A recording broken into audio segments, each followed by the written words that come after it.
Du Tour du Haut-Var. C'est un plaisir qui est double, parce qu'à Montauroux, d'une part, nous aimons le cyclisme, et qu'il y a quelques années, nous avions un Grand Prix qui s'appelait le Grand Prix de Montauroux. On en a un petit peu aujourd'hui la nostalgie. Bernard Thévenet peut-être s'en rappelle, bonsoir. Et c'est un petit peu avec regret que nous avons dû l'interrompre. Heureusement que nous avions dans le canton des passionnés, et un passionné du vélo qui a permis à cette épreuve, le Tour du Haut-Var, de se dérouler depuis maintenant 28 ans. C'est la 28e édition. Alors on va commencer de suite par la projection. Le ménage va commencer à se faire. Je pense que la course va vraiment se jouer dans le milieu de la course, sinon on tue hier, et ensuite les meilleurs rejoindront l'arrivée pour aller au col du Bougnon. Et donc je pense que le vainqueur se détachera de là, ou sinon s'il n'y a pas une sélection qui se fait, ce sera au sprint que ça se jouera sur un terrain d'aviation. Donc, je crois qu'il y aura des arrivées qui seront relativement espacées. Puis après tout, il y a le col du Bougnon, même s'il n'est pas difficile. Hein. Au bout de 180 km, après une course difficile comme celle-ci, un coureur qui est vraiment fort, il peut s'en aller facilement. On n'a pas beaucoup de chance de voir une arrivée au sprint, en tout cas. Ce sera comme les autres années, ce sera de toute façon un bon coureur qui l'emportera. Nous, on essaye de faire une épreuve de qualité. On ne peut pas faire une épreuve qui diminuerait. C'est pas possible. Une épreuve comme le Tour du Haut-Var, il faut qu'on assure une sécurité la plus complète. C'est pour ça que la gendarmerie nationale est ici, elle est bien représentée, et je les en remercie. Ils étudient chaque année le parcours à fond, et ils nous mettent le service d'ordre qu'il faut. Et bien entendu, partout, dans les villages traversés, les villes traversées, nous avons le soutien des polices municipales, des polices d'État, comme après tout ça, Draguignan, et nous avons également des signaleurs, des bénévoles, pour justement qu'on ait une sécurité complète vis-à-vis de la course. Parce que moi, je dis que dans une course cycliste, la priorité, c'est la sécurité des coureurs. Voilà. C'est eux qui font le spectacle, c'est eux qui nous amènent les médias, donc on doit tout faire pour les préserver.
Ça y est, c'est bon.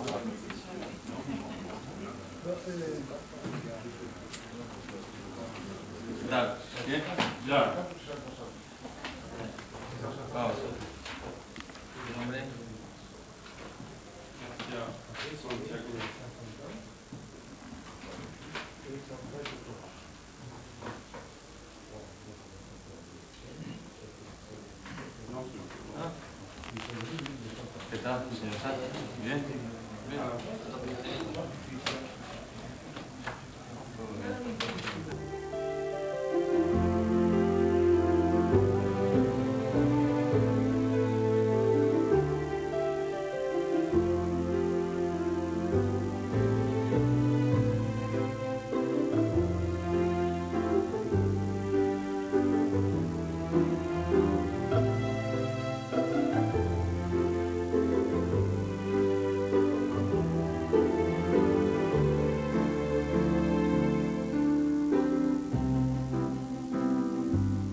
faut préciser que c'est un passage difficile. Donc, précisez-le bien à vos coureurs, n'est-ce pas? C'est ce qu'il fallait ajouter. Ces points sont donc, comme l'a indiqué, je crois, Moïse en entrée, numérotés de 1 à 37 sur le schéma. Ça, on va. Nous avons eu 37 équipes qui ont demandé à faire le Tour du Roi cette année. Alors donc, nous avons été obligés de faire certaines sélections. Nous avons retenu 25 équipes de 8 coureurs, ce qui fait 200. Nous aurons certainement une certaine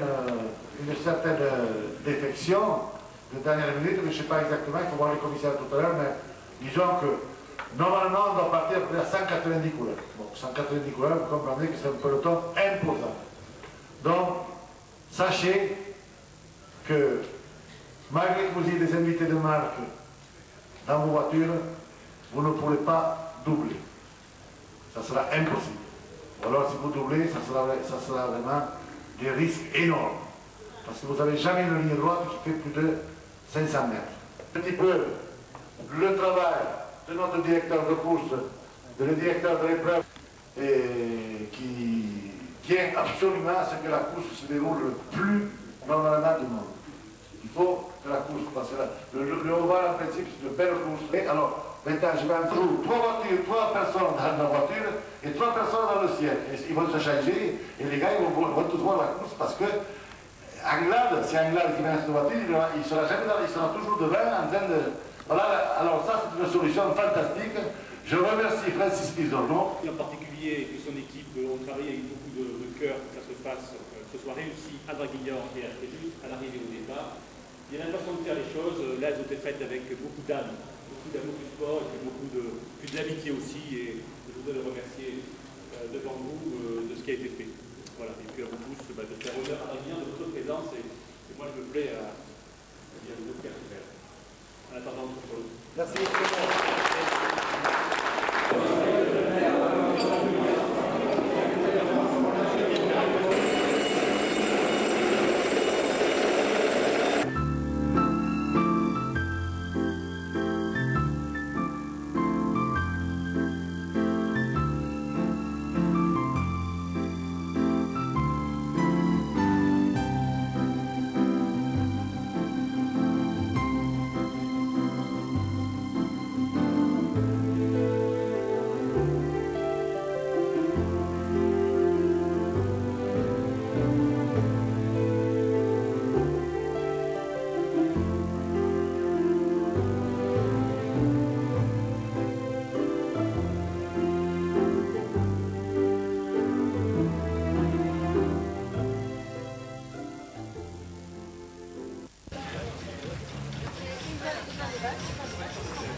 Laissez d'être sincère, pas besoin de me faire un dessert.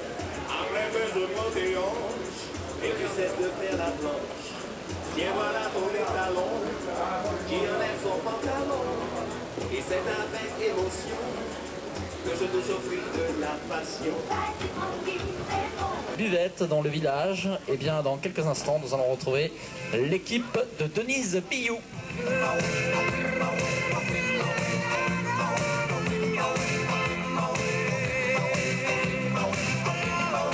Loin pour voir le spectacle, que va-t-on voir? Eh bien, nous avons choisi quelques musiques de caractère plutôt sportif. Il n'y aura pas de tango, il n'y aura pas de valse aujourd'hui, ce n'est pas le lieu. Mais par contre, il va y avoir du modern jazz, il va y avoir du rap, tout ce qui donne envie de bouger et surtout d'avoir l'esprit sportif.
Maintenant,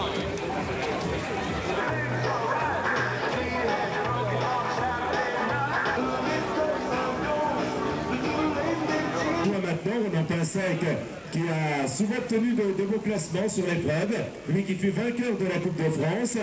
Rappelons également que Pinsec sur les routes du Tour, un Breton croise un autre. Tiens, Pinsec quitte le podium et c'est Gérard Ruet. Ils sont maintenant coéquipiers au sein de l'équipe Cannes. Gérard Ruet qui connaît bien le Tour du Haut-Var, puisque, mon cher Gérard, vous l'avez gagné à 2 reprises, ce Tour du Haut-Var. Alors, est-ce qu'au départ, ce matin, de Draguignan, vous êtes dans la peau d'un coureur capable de mettre une 3e fois le Tour du Haut-Var à son palmarès?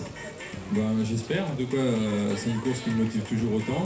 On l'a remporté 2 fois, alors je suis aujourd'hui... Nous, le GAN, on est très motivés. Voilà, et puis vous êtes, c'est vrai, revenu sous les couleurs d'une équipe française. On vous souhaite bonne chance. Gérard Ruet, qui tout en ayant fait un travail d'équipier très apprécié, il fait également le vainqueur des classiques Haribo. Secchiari nous rejoint sur le podium, toujours pour l'équipe Scrigneux, la présence de Tronca. Laurent Desbiens, le coureur nordiste, est toujours hésitant lorsqu'il s'agit de retrouver son nom. Tu dois être dans l'équipe GAN. Voilà, Laurent Desbiens. L'homme de base, c'est évidemment Zenon Yaskula, lequel était sur le podium du Tour de France il y a 2 ans, le coureur polonais qui avait pris également la 2e place du Tour de Suisse. Nous allons maintenant accueillir Riano Rassato, qui appartient à l'équipe Scrigneux, heureux de retrouver ses compatriotes de la formation sur les routes du Tour de Var.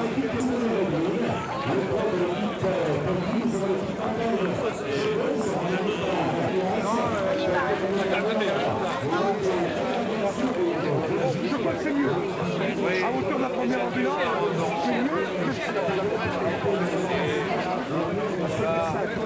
On ne paye pas, c'est gratuit. Moïse, il me fait faire tout gratuit. Ça me coûte cher même, oui. Et si c'est pas bon, on est remboursé. Voilà, Laurent Jalabert, leader de la Coupe de France. Après, vous avez raison d'applaudir, puisque sa saison 95 a été tordissante. On peut penser que 96 part de la même manière, puisqu'il gagne le classique Haribo en distançant, en oubliant carrément ses compagnons d'échappée dans les derniers kilomètres. Laurent Roux, qui fut l'un de ses derniers rivaux dans le classique Haribo, est à ses côtés, actuellement la signature pour le compte de l'équipe TVM. On retrouve également Servet Claven, le champion de Hollande, qui a terminé 2 plans. On a le 1er, le 3e et le 4e du classique Haribo. Derrière nous avons toujours donc les grimpeurs de l'équipe TVM avec Van der Leer, voilà Stéphane Pédillon. Plaisir de courir dans le Var. Et donc le beau temps est avec nous, donc tout va bien. Voilà, le parcours change par rapport aux années précédentes. Ça vous défavorise ou finalement vous dites que ça ne change pas grand-chose? Oh, ça ne va pas changer grand-chose jusqu'au Tuilière. Par contre, les 50 derniers kilomètres sont un peu plus favorables à des retours de peloton. Et bon, il sera un peu moins dur que les autres années. Mais bon, le Tour du Haut-Var, c'est chaque année les coureurs qui le font. Et plus la moyenne roulera, plus ça roulera vite et plus il y aura des dégâts.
y va, hein.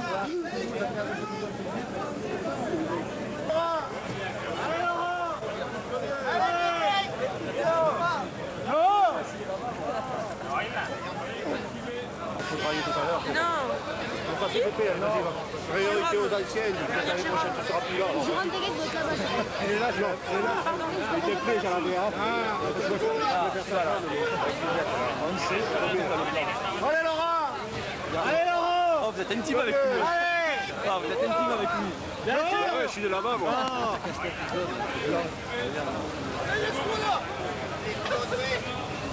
Ouais, le petit. Allez Laurent.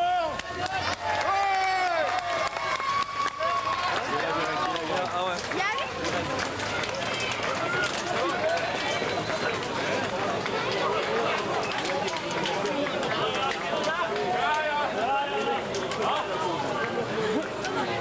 T'as une belle mouvement de cœur, ouais.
c'est les mêmes que tout à l'heure, hein.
fait les 20 derniers kilomètres. Rappelons le dernier point sur la course. Les coureurs étaient au sommet du col du Bougnon, donc Didier Rousse de l'équipe Cannes est passé en tête.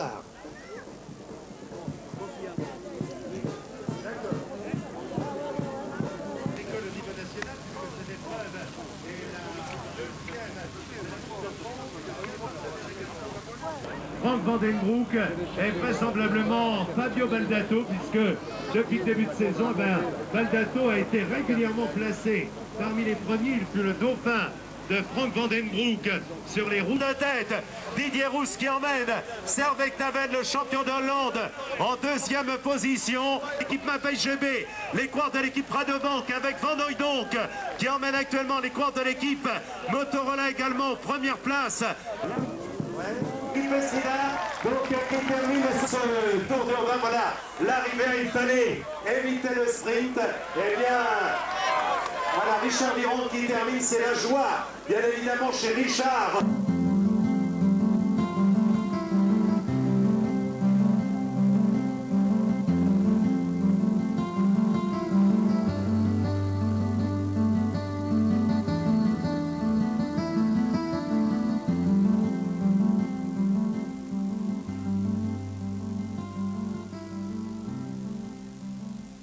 Voilà, donc premier Bruno Boscardine, deuxième Léo Van Bonne, troisième Tristan Hoffmann, Christophe Capel de l'équipe Force Sud, qui était performance également de Laurent Gelabert, qui termine à la 6e place et de bon augure, bien entendu, pour la suite de la Coupe de France Crédit Agricole. Aujourd'hui, le Tour du Haut-Var, eh bien, donner pour les suiveurs que nous sommes un petit peu une ambiance de vacances. Regardez, soleil. Et le vainqueur va être félicité donc par monsieur François Léotard, député maire de Fréjus, par monsieur Martin, maire de Draguignan, conseiller général, et par monsieur Jean Lazat, administrateur régional de la Française des Jeux. Le voilà le vainqueur, Bruno Boscardine de l'équipe Festina, coéquipier donc de Richard Vironk. Un grande joie, monsieur François Léotard, monsieur Martin et monsieur Jean Lazat adressent ses félicitations à celui que vous pouvez applaudir plus fort encore. Bruno Boscardine, vainqueur du Tour du Haut-Var. Il avait disputé les championnats du monde sur 100 km contre la montre avec l'équipe d'Italie. Il avait gagné étape également à Loughborough Cup. Et aujourd'hui, eh bien, il gagne l'épreuve chère à notre ami Moïse Puginier, qui a vécu quelques heures de rêve, car le Tour du Haut-Var a été de très très belle tenue. Bravo encore à Bruno Boscardine, vainqueur ici à Fréjus de la 28e édition sur l'aéronavale. Et bien sur la base aéronavale, il a été intenable, Bruno Boscardine, dans le final. C'est vrai que ça allait très vite, à plus de 60 km/h. Alors Bruno, comment s'est passé ce final? Puisqu'il y avait les deux hommes devant, Didier Rousse en compagnie de Servec Naven. Le peloton était emmené par toutes les équipes ayant des sprinters, et puis vous, eh bien, vous avez carrément renvoyé les sprinters à leurs chères études. Alors quand et comment avez-vous attaqué? Je suis sorti aux 800 mètres, là j'ai tenté ma chance, mais on a eu la chance aussi d'avoir avant dans l'échappée Brochard, donc ça jouait pour nous. L'équipe Mapei a beaucoup travaillé, voilà, j'ai essayé d'aller dans beaucoup d'échappées, on a fait la course toute la journée.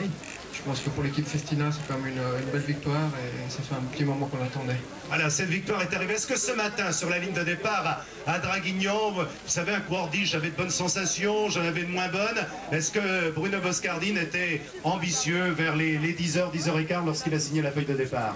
Depuis le début de la saison, j'ai d'excellentes sensations, seulement après la prévention, parce que le début du parcours était quand même difficile, et comme je ne suis pas vraiment un grimpeur, je me défends bien, mais donc j'espérais quand même un final comme aujourd'hui, donc ça s'est bien passé. Voilà, un très beau final. Dites-moi, vous habitez en Suisse et vous avez couru en sélection nationale italienne, c'est bien ça? C'est juste. Voilà, alors vous êtes quoi, Suisse, italien? Italien. Italien, c'est normal quand on court dans une sélection italienne. C'est sûrement l'italien, monsieur François Léotard, qui parle le mieux notre langue. Ah, il la parle parfaitement et je suis heureux que Fréjus accueille ce vainqueur-là aujourd'hui, ici sur le site de la base, qui est un site qui se prête très bien aux grandes manifestations sportives et populaires. Merci beaucoup pour le plaisir que vous nous avez donné. Merci. Voilà, à Fréjus, Richard Viron me disait ce matin, les données seront un petit peu différentes des années précédentes, mais véritablement, les coureurs ont emballé la course. C'était fantastique, parce qu'on doit dire un grand merci à Laurent Gelabert, qui a vraiment, au 100e kilomètre, il est parti exactement à 100 km de l'arrivée.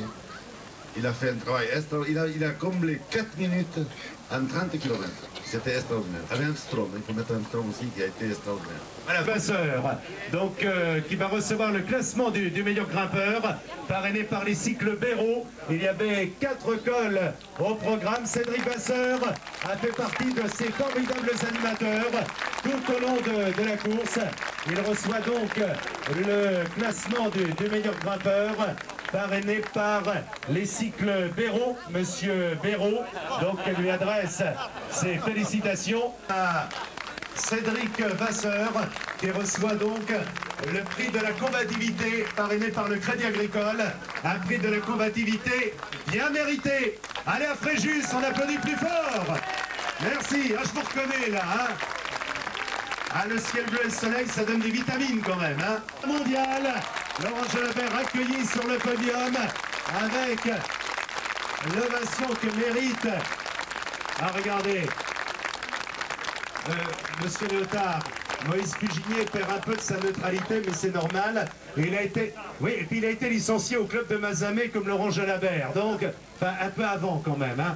Donc, ceci explique qu'il est heureux. C'est vrai que Laurent Jalabert a été étourdissant en 1996 avec Paris-Nice, le Critérium international de la route, Milan-San Remo, la Flèche Wallonne, le fameux 14 juillet à Mende, le Tour d'Espagne, et on peut dire qu'il commence 96 de manière aussi explosive, car j'ai l'impression qu'il était aussi fort aujourd'hui sur les routes du Var qu'il le fait il y a 48 heures dans le classique Haribo entre Uzès et Marseille. Le croire que vous avez devant vous et tous les passionnés de cyclisme le savent, c'est le numéro 1 du cyclisme mondial. Ça mérite une ovation toute particulière. Il est donc leader de la Coupe de France, parrainé par le Crédit Agricole. Il a reçu les félicitations de M.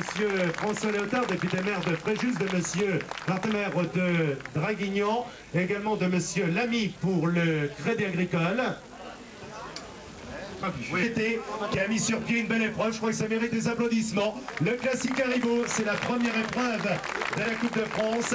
Et Crédit Agricole et Bruno Boscardine va recevoir pour l'équipe Festina, donc le classement par équipe, parrainé par Haribo. Alors l'équipe Festina, au départ c'était Bruno Boscardine, Jean-Cyril Robin, Lars Mikkelsen, Emmanuel Magnin, Laurent Brochard, Stephen Hodge, Juan Arenas et Richard Virenque.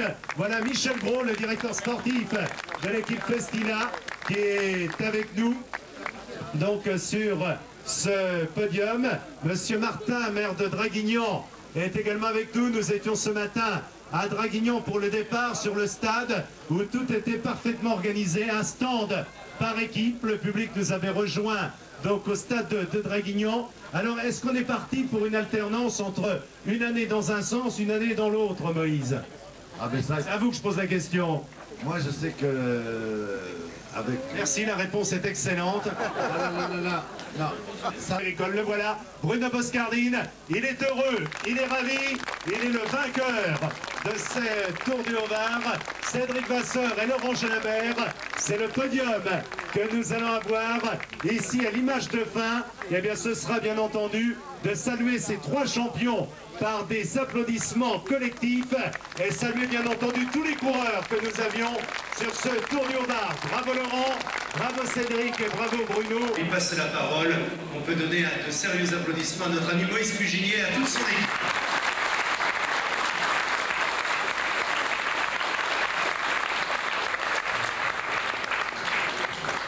Bon, je vous remercie à tous. À l'arrivée ici, mon ami Jean Salomon, qui va être responsable, m'a fait vite un petit mot. Alors il me dit, après cette course époustouflante, vous comprendrez facilement que j'ai pas mal de peine à retrouver tous mes esprits. Et c'est vrai. Aussi, tous les remerciements que je me fais un plaisir d'adresser à tous, je me garderai bien de citer des noms. J'ai tellement peur d'oublier mes plus chers amis. Cependant, je dois remercier en premier lieu tous les concurrents et tous les directeurs sportifs qui nous ont offert un spectacle exceptionnel tout au long de 200 km de la course. Je voudrais bien que Raphaël dise un petit mot sur le copie parce qu'il y a lui seul qui peut en parler.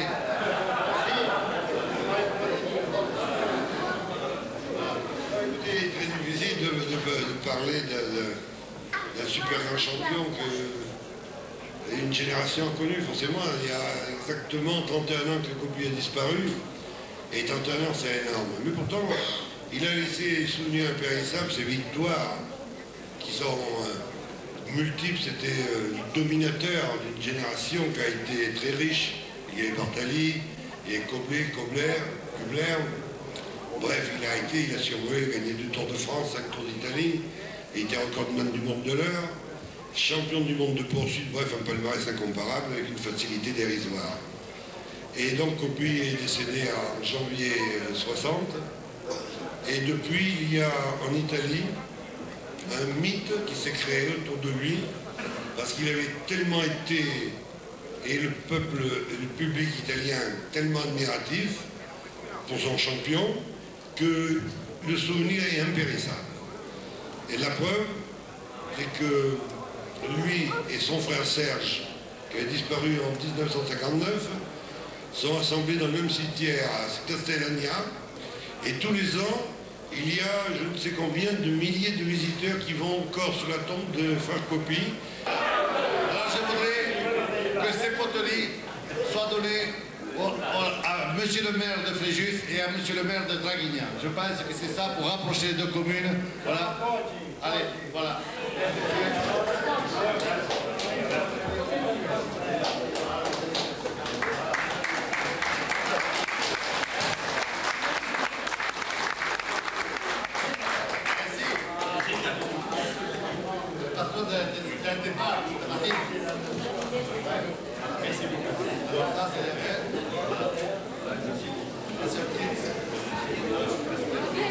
Mes amis, je voudrais simplement dire à Moïse Puginier combien nous sommes heureux de recevoir ça de lui à l'issue de cette course merveilleuse. Je voudrais saluer les membres nombreux de sa famille. J'ai le sentiment d'être le 9e de la famille, si vous permettez. J'ai cru comprendre qu'il y en avait 8. Et dire combien, avec M. Martin, le maire de Draguignan, nous souhaitons agir ensemble pour que le cyclisme, le sport cycliste et le vélo trouvent dans le Var ses lettres de noblesse. Nous sommes attachés au vélo, nous sommes attachés au sport et nous n'avons pas l'intention de nous quereller pour savoir celui qui part et celui qui arrive. Donc on va ensemble. Merci beaucoup. J'ai fait quelques discours hier soir, veille du départ à Draguignan, dont je ne vais pas en réinfliger aujourd'hui. Simplement vous dire que bien sûr, l'intercommunalité là se fait totalement entre Fréjus et Draguignan. Il y a total accord pour départ-arrivée, mais en tout cas que ça aille d'une ville à l'autre, et avec, je dirais, un aussi beau plateau de champions qu'aujourd'hui, une aussi belle course. Je reçois pour la ville cette coupe, ce vase, mais j'ai peu de mérite, c'est pas moi qui ai pédalé, et c'est pas moi qui ai organisé directement la course. Je remercie Moïse Puginier et son équipe, parce que sous un aspect que vous lui connaissez bien, jovial, blagueur, c'est un gros travailleur, vous le savez bien, qui a organisé ça avec beaucoup de précision et de rigueur. Donc il faut vraiment l'applaudir, lui plus presque que quiconque, car il le mérite amplement, lui et son équipe. Et l'an prochain, nous sommes candidats à nouveau pour récidiver. Alors je voudrais quand même remercier tous ces organisateurs qui m'ont permis aujourd'hui de suivre cette grande épreuve cycliste. J'ai toujours eu une admiration pour les cyclistes, parce que pour moi c'est... j'ai fait du football, j'ai fait un peu d'athlétisme, mais le vélo c'est quelque chose qui m'a toujours étonné de voir toute la dépense que donnent tous ces champions. Parce que des fois il me dit tu me présentes jamais, voilà c'est fait ce soir. Alfred Roland, qui est quand même conseiller général, c'est mon conseiller général, il est conseiller général depuis maintenant 1 an et demi. Bon ça va, il est bien dans sa fonction. Il s'occupe. Si vous avez envie de parler provençal, il va vous l'apprendre, parce que c'est un homme de... Voilà. D'ailleurs, il va vous faire un petit discours en provençal. Allez. Perché per parlare provenzale fa un po' si prepara. Ah, sì. C'est pas bien commode. Alors, qu'est-ce qu'il faut ramasser Puginier qui a la langue ben pénule? Ma pensi che fa forza travail. Allora dico che lì siamo pas ben provençali perché mi porta un po' sulle nervi. L'amitié et l'amistà triomphe toujours. Voilà. e si vuole in betto dei bus. Allora, credo che gli faut forse congratulare perché organizzare il corso da quello implo e mobilizzare due conse che sono o Dasao del Panier, il nostro amico ministro François Lothar e il nostro amico Christian Martin Lumer de Draguignan, encore faut faire. È déjà une réussite.